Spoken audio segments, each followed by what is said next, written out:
Scramblues review. When it comes to the BL genre, publisher Tokipop has had a successful year bringing a large variety of titles to the Western market.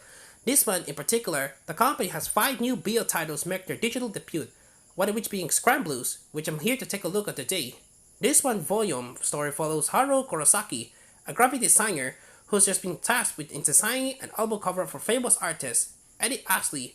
When the two first met, Haro finds Eddie intimidating and hard to please, not helped by the fact Eddie suggests Haro isn't putting his all into the project. With the meeting ending the work here week for Haru, he goes off to enjoy a long-awaited concert where an indie band called Rose are performing. Unfortunately for Haru, Eddie turns up as a special guest. He recognizes Haru in the crowd, which leads to our protagonist being invited backstage after the shows as a friend of Eddie's. Seeing Eddie at the concert gives Haru a completely different impression of him. He's softer, happy to joke around with the lead singer of the band who's a friend from high school, and that leads Haru to realize a lot of his perception of who Eddie is comes from the fact he's been labeled a prodigy. After the night of the concert, Eddie and Haru begin to become friends, and Haru puts more thought into what Eddie is trying to convey in his music, which in turn maybe help his design. But the more time they spend together, the more Haru realizes that his newfound feelings for Eddie may not just be friendship. As far as the debut works go, this one for mangaka Mame March is a good one, despite only being 6 chapters long. The book manages to tell a complete story without feeling like it's rushing or leaving out details. Immediately, I was surprised to find the mangaka pulls this off so seamlessly.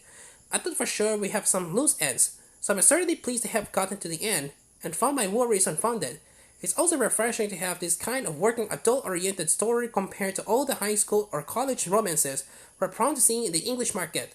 However, where this manga may have fall short for some readers is in the romance department. Unlike a lot of single-volume series in the genre, the romance of Scramblues is put on the back burner.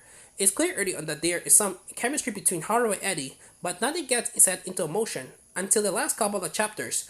I'm conflicted about whether this is a problem or not, since while it means a relationship does develop naturally during the story, I also feel it's just a bit too slow. When artwork is concerned, there's not a lot of focus on background or details, with most panels being close-up shots of the characters' faces. Maybe this is because the mangaka put her all into the musical and performance scenes, which are some of the best in the book, thanks to capturing the characters playing their instruments so well. But I would say these scenes make up for the rest of the book, particularly due to the fact the characters have the look of model from page to page, and don't have very detailed eyes, which makes them look a little dead inside. It's a shame because when the art is good, it's very good, but that's just not often enough.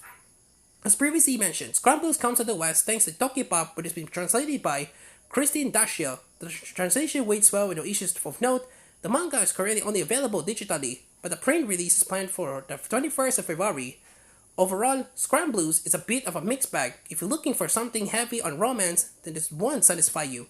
But in terms of being a manga about an adult couple working together and falling in love, there's plenty to offer, especially given that it manages to wrap up its story within the constraints of a single volume.